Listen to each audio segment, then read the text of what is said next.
السلام علیکم لسنرز، آج جو میں ناول ریڈ کرنے جا رہی ہوں وہ ہے رات، جو کہ تحریر ہے عشاء افضل کی۔ چلیے شروع کرتے ہیں اس کی قسط نمبر 18۔ ناول کی قسط شروع کرنے سے پہلے میں آپ سب کو بتانا چاہتی ہوں کہ یہ ایک بہت ہی طویل قسط ہوگی جسے ہم کچھ حصوں میں مکمل کریں گے۔ چلیے شروع کرتے ہیں قسط نمبر 18 کا پہلا حصہ۔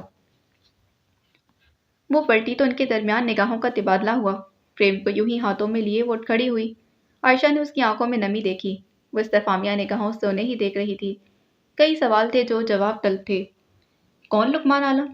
وہ جانتی تھی کہ لقمان عالم کون تھے۔ وہ ان کے بارے میں ڈھیروں معلومات لے چکی تھی، البتہ تصویر اس کی نظر سے پہلی بار گزری تھی۔ اس معلوماتی PDF میں بھی ان کی کوئی تصویر نہیں تھی، نہ ہی اس نے کبھی اسے تلاش کرنے کی کوشش کی تھی۔ حدید کے بابا؟ جواب سوال کی ہی طرح سادگی اختیار کیے ہوئے تھا، لیکن جذبات اتل پتل معلوم ہو رہے تھے۔ جواب اس کی توقع کے عین مطابق آیا تھا۔ وہ اپنے بابا کا ہی تو ورتو تھا۔ میرے بابا سے کیا تعلق تھا ان کا؟ اپنی جگہ پر مجسمہ بن کر کھڑی لڑکی نے شناسائی کا راز جاننے کی خواہش کی تھی۔ یہی وہ راز تھا جس کی خاطر وہ حدید عالم سے جڑی تھیں۔ وہ اسے فراموش نہیں کر سکتی تھیں، وہ اسے ایک جانب نہیں ڈال سکتی تھیں۔ وہ دونوں پرانے کلاس فیلوز تھے۔ عائشہ نے ایک بار پھر سادگی سے جواب دیا۔ زخرف کی پیشانی پر جال بنا۔ یہ کوئی خاص تعلق نہیں ہے، اور یہ تو ڈاکٹر تھے نا، جبکہ بابا تو آرمی میں تھے۔ وہ منطق کا پرچار کرنے پر آئی تو عائشہ نے یاسیر سے اسے دیکھا۔ وہ برسوں بعد ملے تھے۔ کیسے؟ پریم ہنوز اس کے ہاتھ میں تھا۔ میری اور تمہاری بابا کی شادی پر۔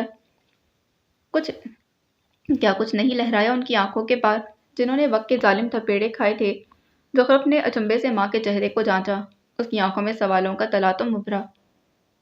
لقمان عالم میرے ٹیچر تھے، میڈیکل کالج کے پروفیسر۔ بیٹی کی آنکھوں کے رم سے آشنا ماں نے ایک اور سرا تھمایا تھا۔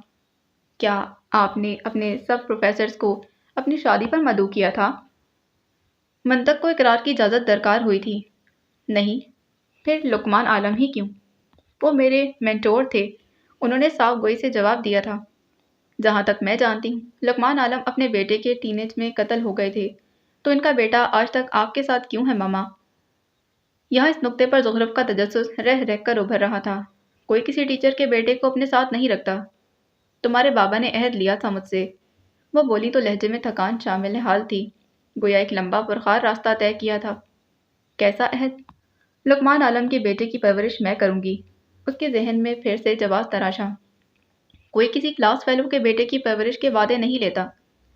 پھر آپ نے یہ کیوں کہا کہ میں اس کے دشمن کی بیٹی ہوں؟ اگر اس کا باپ اس کی تربیت کی ذمہ داری لے رہا تھا تو وہ دشمن کیسے اور کیوں کر ہو سکتا تھا؟ دشمنی والی بات سن لی، محبت والی کیسے نظر انداز کر گئی؟ عائشہ نے اسے موضوع سے ہٹانا چاہا۔ یہ میری بات کا جواب نہیں۔ ان کی ذو معنی بات پر وہ سخت جھنجھلائی۔ تمہیں اس کی دشمن داری سے مسئلہ ہے یا محبت سے؟ ان کے سوال پر وہ ٹھیک ٹھاک گڑبڑائی تھی۔ پریم پر گرفت ڈھیلی پڑ گئی۔ اس نے پریم کو بیڈ پر رکھ دیا۔ حدید کو بیچ میں مت لائیں۔ وہ بیچ سے نکل گیا تو کیا بچے گا؟ زخرف کے اندر باہر سب کچھ جیسے شانت ہو گیا۔ بیل بجی تو ان کے درمیان موجود گہری سنجیدگی کا پردہ چاک ہوا۔ برہان کو دیکھ کر عائشہ کے چہرے پر پرشفق سی مسکراہٹ پھیلی تھی۔ انہوں نے اسے اندر آنے کو کہا۔ وہ اندر داخل ہوا تو اپنا چہرہ جھکایا۔ عائشہ نے اس کے ماتھے پر بوسہ دیا۔ کیسا ہے میرا برہان؟ اسے ٹھیک ٹھاک دیکھنے کے باوجود انہوں نے فکر مندی سے پوچھا۔ اس پر گولیاں چلنے کے بعد سے وہ اب جا کر اسے مل رہی تھیں۔ انداز میں جوش اور مسرت شامل تھی۔ فٹ ہوں، وہ ہلکی سی مسکراہٹ سمیت بولا۔ لگ رہا ہے۔ عائشہ نے اس کے چوڑے شانے اور کھلی رنگت دیکھ کر تجزیہ پیش کیا۔ سیریسلی؟ ہاں نا، تمہیں جرمنی بڑا راس آیا ہے۔ آپ کی بیٹی بھی یہی کہتی ہے۔ درست کہتی ہے۔ ویسے پھپھو کی بیٹی خود کہاں گم ہے؟ اسے کہیں نہ پا کر اس نے سوال داغا تھا۔ کمرے میں ہے۔ کزن سمندر پار سے آیا ہے، اور یہ ہے کہ کمرے سے باہر نہیں نکل رہی۔ برہان کے انداز میں مصنوعی ناراضی جھلکی۔ بس آ رہی ہوگی، اسے معلوم نہیں نا کہ آج تم آئے ہو۔ برہان نے ان کی صفائی پر کندھے اچکائے، پھر ان کے سامنے والے صوفے پر بیٹھ گیا۔ گھر میں سب کیسے ہیں؟ وہ صوفے پر بیٹھتے خیریت دریافت کرنے لگی۔ ٹھیک ہی ہوں گے، وہ لاپرواہی سے بولا۔ کیا مطلب؟ اس کے اتنے لاپرواہ انداز پر وہ کچھ پریشان ہو گئی۔ اس سے قبل کہ وہ مزید کچھ کہتی،